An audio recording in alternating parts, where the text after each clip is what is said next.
What's the good word, Jets fans? It's your boy DKB. I'm back. And first off, thank you guys for the congratulations on the baby. Much appreciated. And I tried to stock some of these up so you guys have some content while I'm intermittently out that's still relevant, right? So we're jumping into our second GM candidate here. Today, we have Matthew Berry from the Seahawks. He's currently their Senior Director of Player Personnel. And this is interesting to me because I thought everybody that we interviewed would essentially be an assistant GM, which will be right below the job they want, right? So the direct path to a promotion makes sense. But in this case, Barry would jump over not only the assistant GM, but then slide right into the GM role. And it brings its own set of challenges for a guy that's not quite as experienced as what we've seen with Agnew, for example, right? So he's not necessarily lacking in the overall experience. 16 years in the game, came up through the scouting ranks, and it's something I love. He also has a football background, also played some baseball in college at Davidson. Currently, as mentioned, 2 notches below assistant GM, so you wonder what he's missing out on. Now, the biggest piece of that I've been able to see, or that was kind of explained, was he effectively just hasn't been a office individual, right? When you think about a lot of the administrative duties, paperwork, having to deal with contract situations, etc., this isn't your John Izek, Mike McCagnon type guy, potentially. This is your Joe Douglas, but a younger version, right? In my eyes, anyways, a guy that's been tapped to be a top-notch evaluator, but maybe he's not accustomed or acclimated to the things that come with it. And even in that example, I would probably say with Joe Douglas splitting time between the Ravens and the Eagles and the different tasks they asked him to do, he probably got more of an idea of what he was getting into than you would say with Matthew Berry here. The piece that does stand out the most to me, though, is another guy that should be able to dominate the draft war room. I want a guy that can take minimal draft capital, right, or a standard war chest, 1 pick in each of the 7 rounds, understand trading up, trading down, but really being able to maximize what you have and hit on those drafts. And when you take a look at what he's helped the Seahawks accomplish during his tenure, keep in mind, this is a guy that's been with them for 16 years. He's been experienced in the scouting realm for really over 20 because he has about 5 years with the Falcons as well. But you take a look at this list of names, and these are just some of the high-level guys since 2008 for the Seahawks, where he's had a direct hand or a strong involvement in terms of being able to draft and evaluate these guys. D.E. Lawrence Johnson, center Max Unger, tackle Russell Okung, safety Earl Thomas, wide receiver Golden Tate, safety Cam Chancellor, Richard Sherman, Bobby Wagner, Russell Wilson, Tyler Lockett,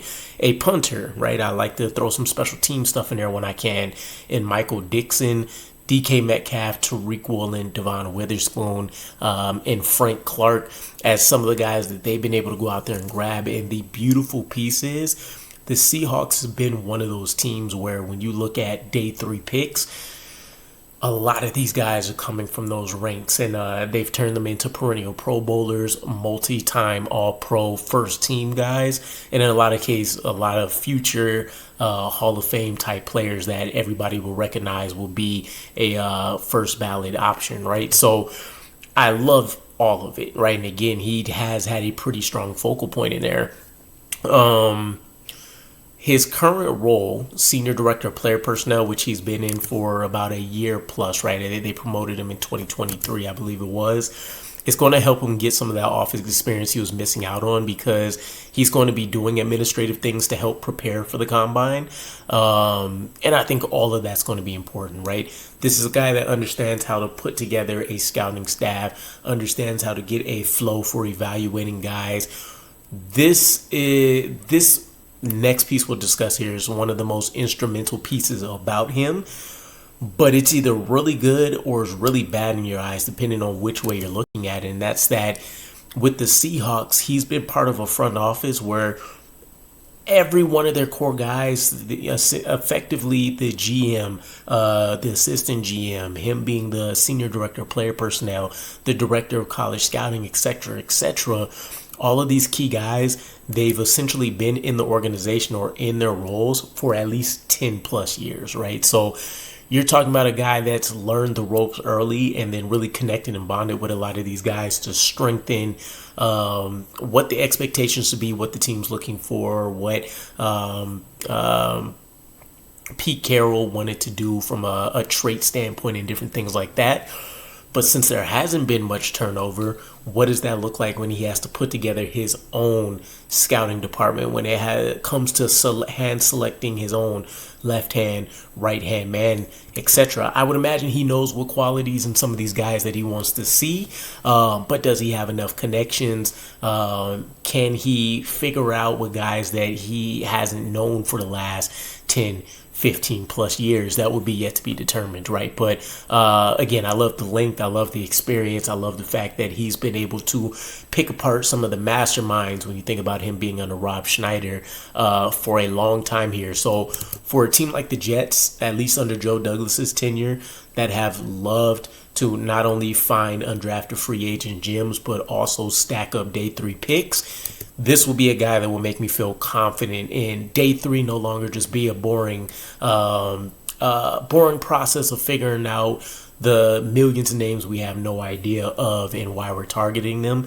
You'll start to get a better idea, especially with his involvement in selecting whoever the next head coach would be.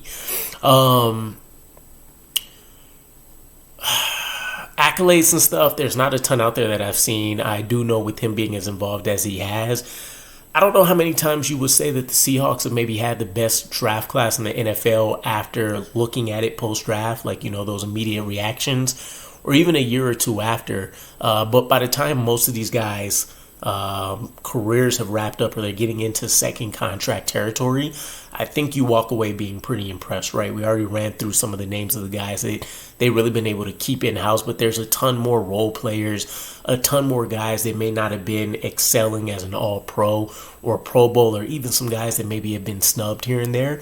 But you're talking about them also finding a ton of guys that were with the team for 8, 9, 10 plus years, and that's also something that the Jets have generally failed to do and really not had a knack for finding some of these guys that are just solid players, right? Maybe they have a couple high highs and a few valleys, but overall just a guy that stays even keel and you know what you're expecting year after year after year.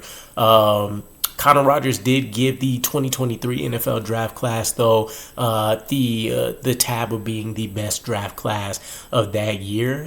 So that's something to take away. And you see, obviously, what they've done with the likes of, Tariq Woolen and Devon Witherspoon and some of these new guys that they've gotten. So I'm curious to see how that'll play out for them as well. I have seen him speak about kind of his philosophy when it comes to some of these scouting draft instances, right? And I'm looking at 2 specific events that are really the cornerstones of a lot of this. The Combine, which he viewed as more of an interactive environment, right? This is one where they're focusing more so in on juniors, which is going to be important because it's the first time they've really gotten a chance to talk to them, discuss their ideas, get to know the player.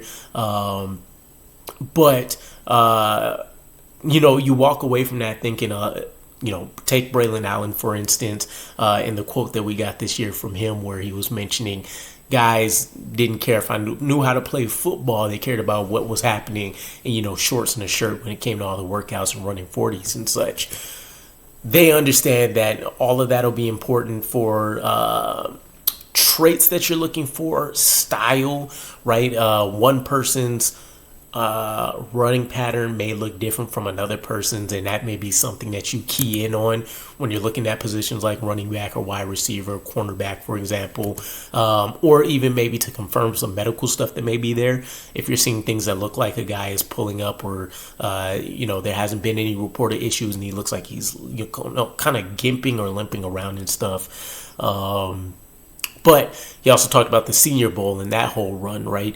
And that being more of the substance piece of them going through their evaluations, where now they're actually going against competition, his game periods, his looking at how these players adjust to being in a new scheme and taking direction and being with the NFL coaching staff and stuff, and how that parlays into which guys they shoot up their board, drop down, which guys checked off the boxes they expected them to. So I really love that. And overall, when you look at his tenure since being with the team in 2008, the Seahawks have won 151 games, lost 117, and tied once. So about a 56% win record, one of the better ones in the league, I imagine. So also a piece of importance to me is that he's coming from an organization that expects to win, right? These are guys that they've hit on players.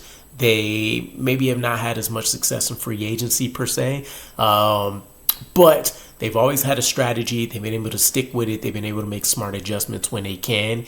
And they found a way to become relevant. And a lot of that was with Pete Carroll joining the staff. But everybody was able to take that vision, illuminate it, and then the on-field product really showed all of the effort, all of the work that went into it. So I love the fact that walking in, he's not looking at this. I wouldn't expect that he's looking at this thing as an impossible task. This is more so looking at what we have in place and him figuring out, along with the head coach, what it is that he can do to really instill a culture and identity of fit, which is something the Jets have been lacking, honestly, since Rex Ryan. We knew what it was. We were going to dog you out on the ground.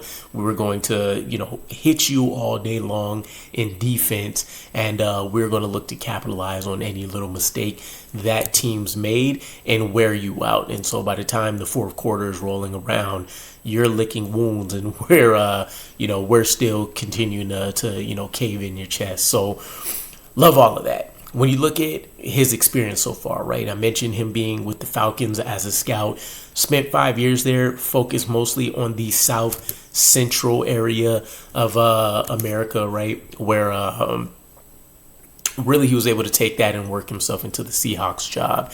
And then in no particular order, he was a national evaluator for the Seahawks, a Southwest area scout, a director of national scouting, and then worked his way up into director of college scouting, where he was there for about 8 years.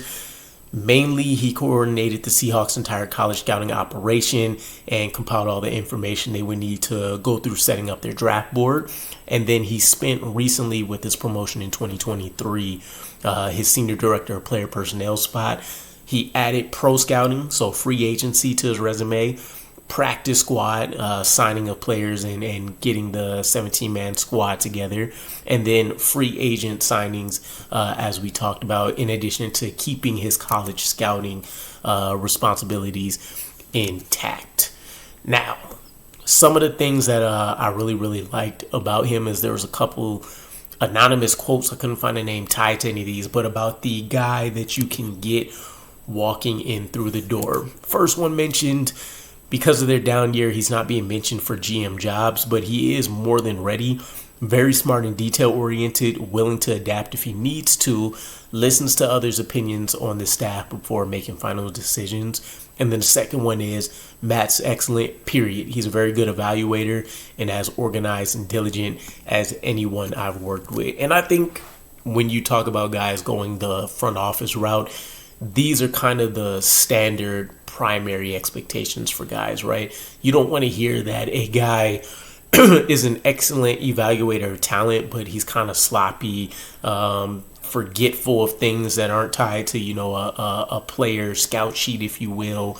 Not much of a people person, if you will, with the GM having to work with players, work with agents, facilitate contracts, etc.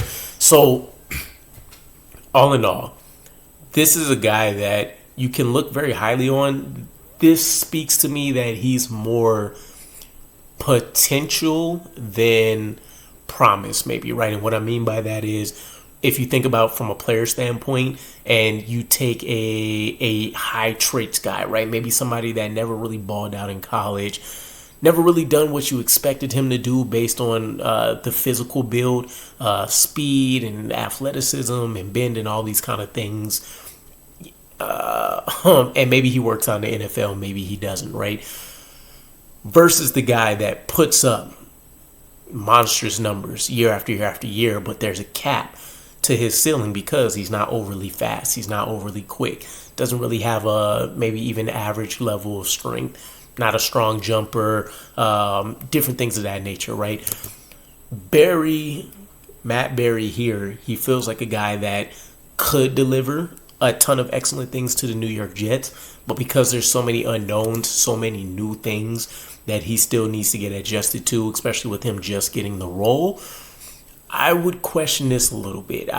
So far, between him and Agnew, I think Agnew wins it by a landslide, but Matt Berry isn't a guy that I'm looking down on per se. I just want to see where he falls on the spectrum, right? As we cover a few more GMs, is this just a bit of an oddball because he spent so much time with this organization, and though he's been able to work his way up relatively quickly, he hasn't, in an organization that's been very stable in the front office, he hasn't necessarily needed to work his way into some of those things that maybe other guys would have that have bypassed where he's been at in about the same amount of time. Other than that, I'm curious to know what you guys think. Maybe it's an underdog type situation, the dark horse in terms of a sneaky good pick. Sometimes you just kind of have to put your faith in what some of these guys can do from day one, right? But again, I'll leave it to you guys. Let me know what you think. I don't know. If you're on the same page with me, I think all of us so far would have Agnew over Matt Berry. But if there's some bits of information that you guys can point out, some things that we haven't talked about or mentioned here, or anything that intrigues you guys, let me know. Drop it in the comments. Looking forward to it. And I'll catch you guys again. Peace.